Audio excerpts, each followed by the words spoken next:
Captain Marvel: How the Movie Differs from the Comic Books. Hollywood Reporter.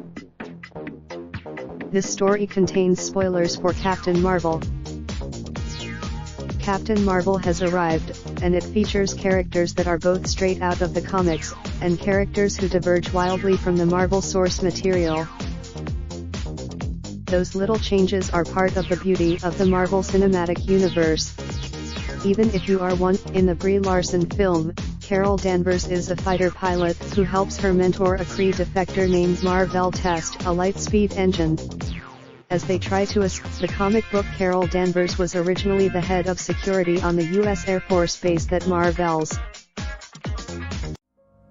Raindrops, drop top, top smoking, no cooking the hot pot. Cracking, fucking on your bitch, yeah, that. Looking up.